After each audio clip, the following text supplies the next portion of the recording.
Paul Sonko this morning to direct view of business. It's 4 minutes past 8, and of course don't forget the markets on the Zabo platform. Just 11 minutes left for the markets to open.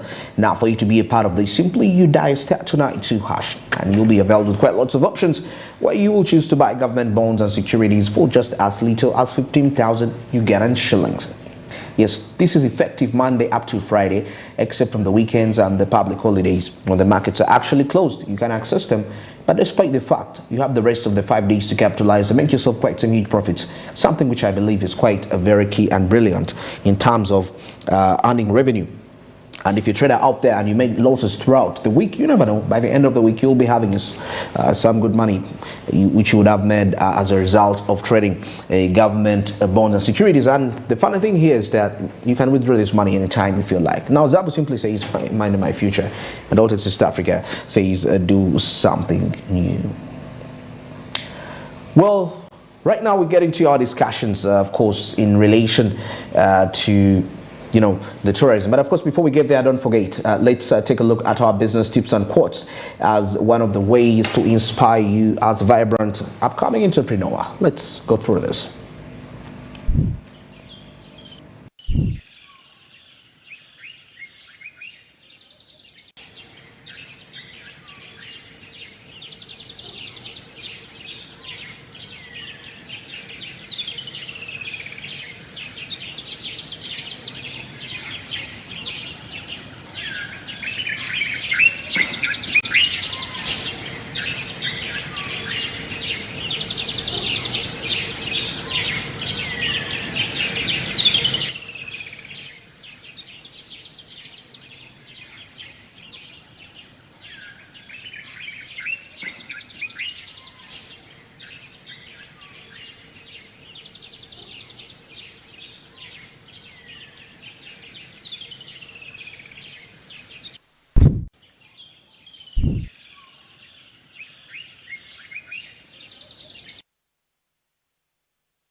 By December 2022, and unders US dollars. As Christopher Morley says out there, that's living life your own way. Well, right about now, let's get into our discussion, like I told you, of course, in relation to the State of the Nation address yesterday, which transpired as the President was giving accountability for the year 2022. But of course, remember, this aspect had two parts.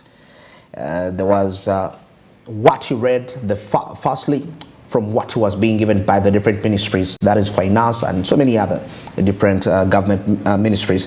But also, as he was winding up the speech, he had his own speech. And with this, he was proposing what is going to be, what should we expect for the year 2023. Of course, the one he read, which was given to him, was for the year 2022 as an accountability aspect. And his own speech was regarding to the policies that are going to be put in place to ensure economic growth and development. Well, now joined with Paul Sonko on the panel, we're going to be, of course, having further discussions in relation to that. But this time around, we are zeroing it down and focusing on tourism. A very good morning, Joram. How are you this morning? Well, good morning. Thursdays. I should say I'm not so well, but oh, sorry. Good to say. It's great to wake up in the morning and that's very that's a very important thing. If you come to think of it, but most importantly, like I did mention, life is the driver. Very true. Of the positivity that we want to preach every day. And yeah, we are good to go. And well, like you mentioned, I look back at the fact that President Museveni was addressing the country yesterday in relation to a lot to do with how the economy has been faring, how the country's political space is, and of course the social aspects of the same. And also with the mere fact that today we are addressing matters to do with the tourism sector.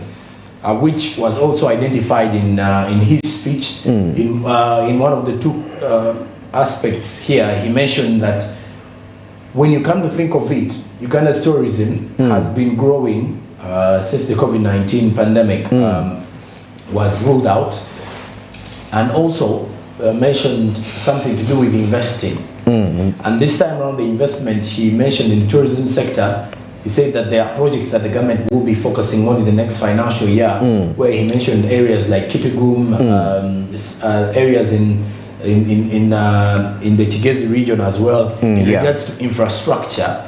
I think earlier on yesterday we even had a guest who was mentioning about how government needs to focus on the Kigezi region or the Kigezi sub-region in regards to infrastructure, because it has a lot of potential. The tourism sector in Kigezi has a lot of potential to lift that area.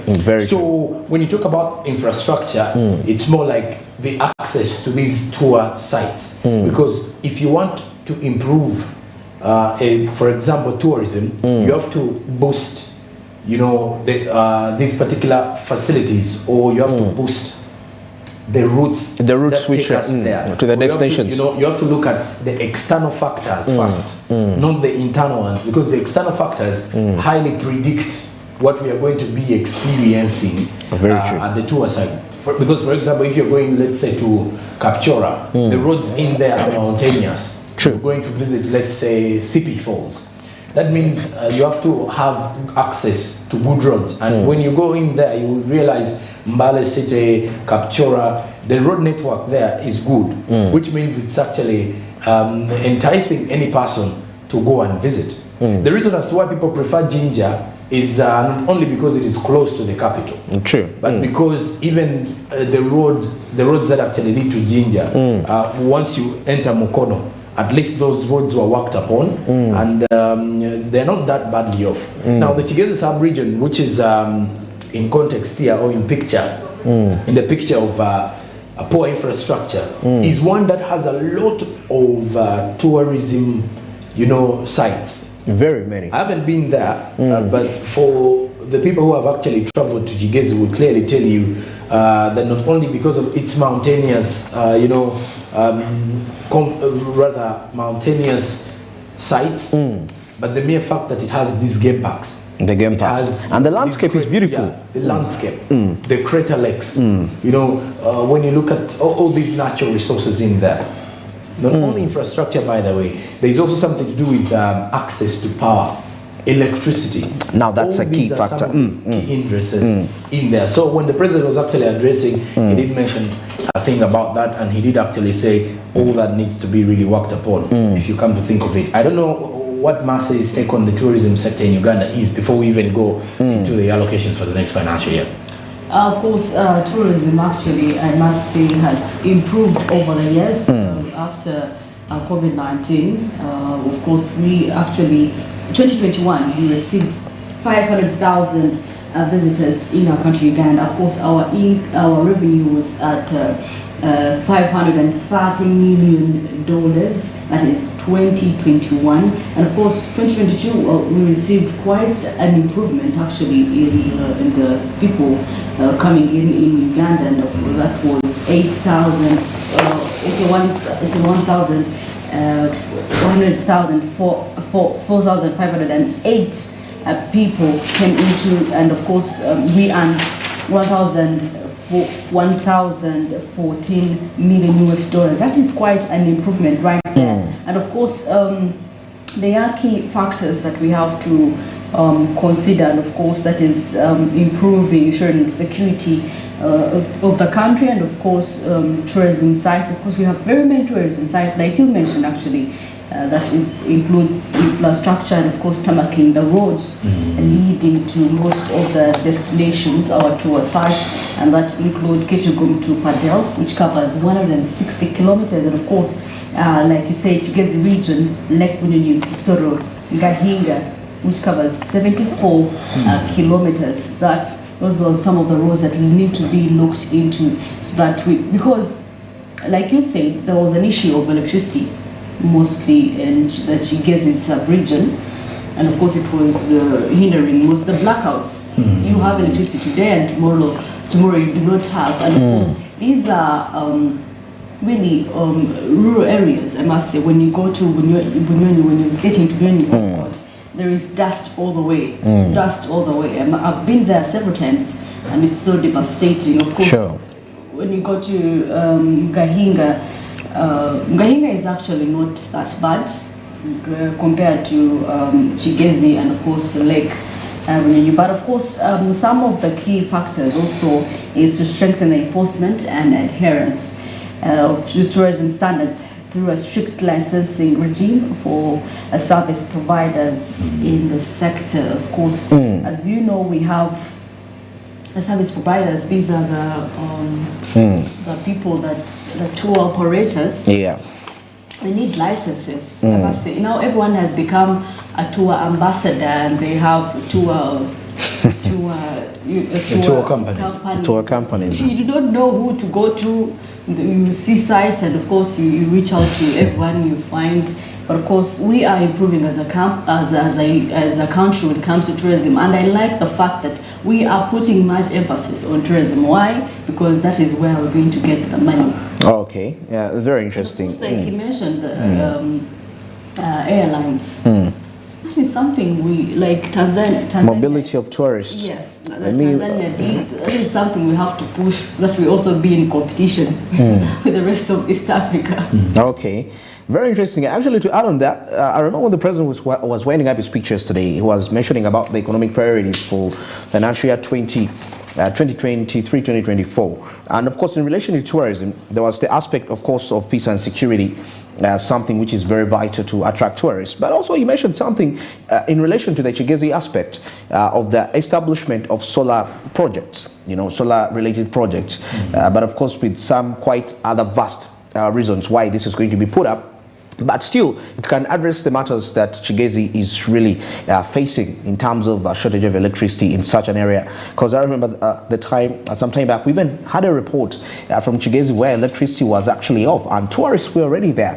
The lodges didn't have the power that was required for them to be there. And it was quite a very devastating aspect. If you could look at actually the imagery that was coming out of there, it was very, very, very, it wasn't really a good aspect in there. And also looking at the aspect of road construction, I happened to interact with some of the stakeholders, and maybe just a brief. Well, what they were talking about here is there ought to be an aspect of equality when it comes to distribution of the road networks. Why should a main road, probably a road that is leading to a very important place like a tourist destination, be not in a good state? Okay, in other words, the aspect of uniformity when it comes to construction of roads. If we say that the roads in this region are going to be tarmacked, why do we still have maram roads in that area? You stop on one road, and one road is really having quite lots of potholes. So that sort of uniformity is one aspect that was being called for. But anyway, the bigger question in here is that, is the money allocated for the tourism sector going to be sufficient for it to be able to meet its intended objectives? Now, that's the big question in here. Now, let's get into the discussions from some of the members of parliament reacting to the president's speech yesterday, relating it to the tourism. By December 2022, and unders US$ 1 billion in the calendar year 2022. To harness the tourism potential further, government is undertaking the following interventions in the tourism sector: ensuring security of the country and tourism sites.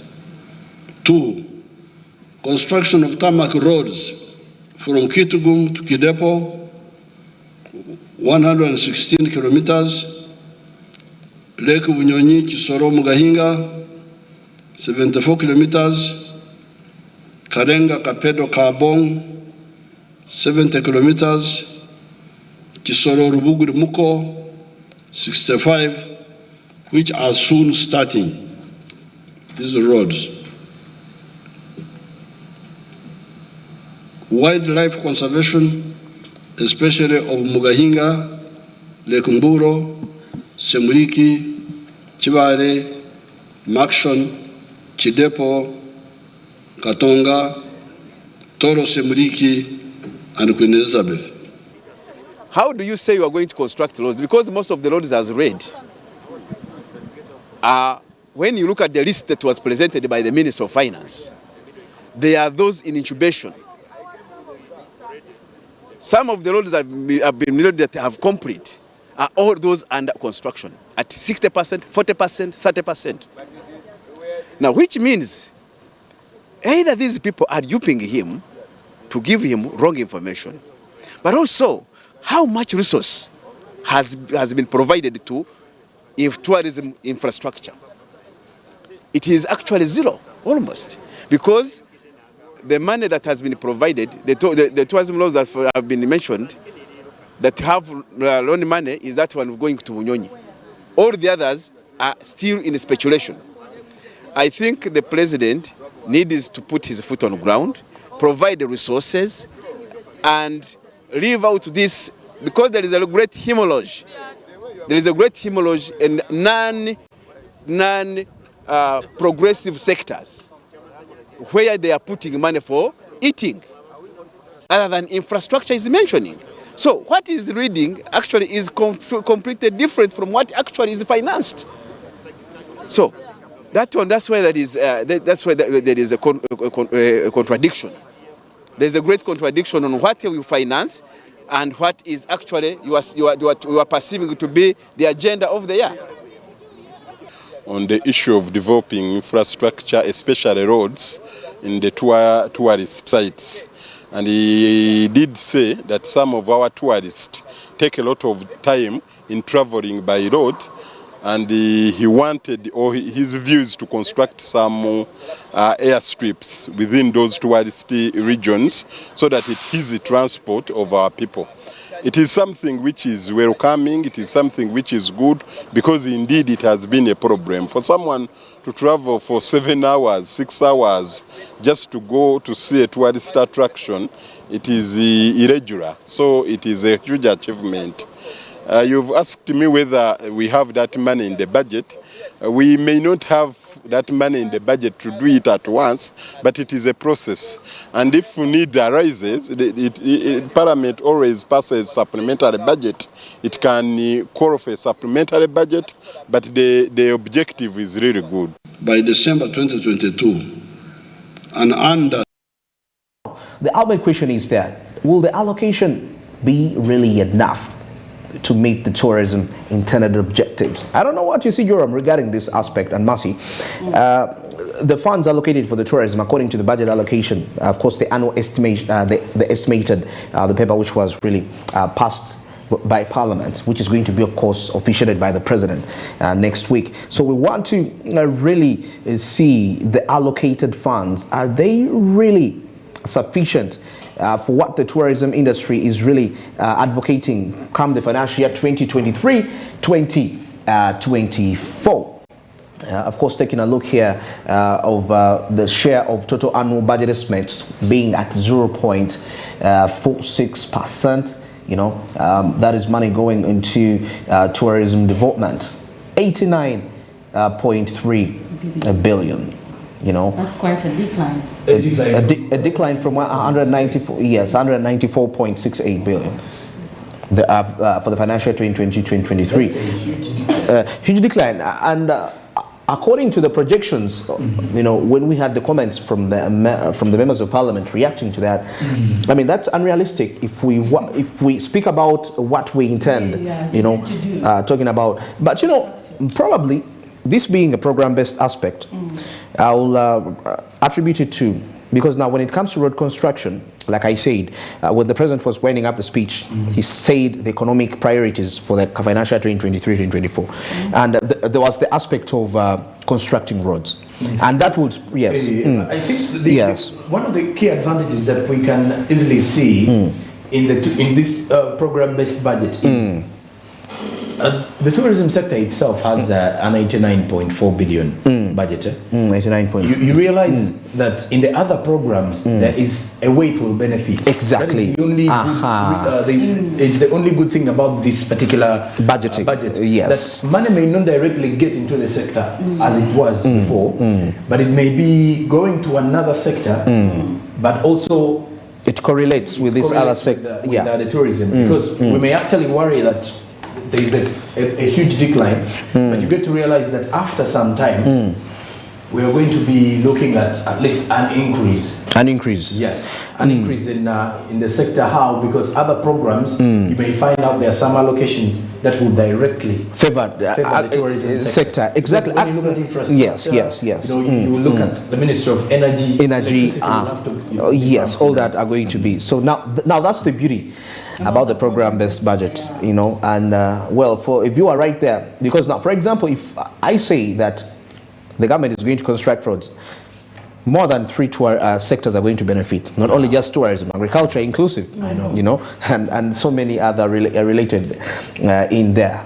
So that is it regarding the tourism. I don't know, as you're watching, what you really think. You can of course hit us on our Twitter handle at Smart24TV and you engage us into this discussion. Do you really think the allocated funds are going to be sufficient and for the tourism? And of course, looking at it from the program perspective, how realistic and how will they fulfill the projects that they have intended to create, of course, to favor the economy. Of course, as of the speech, the economy is projected to grow by 7% come the financial year 2023-2024. But above all, let's wait and see how this plays out starting next week, 14th. Of course, when the national budget will be officially aired out and it will be stamped and done deal.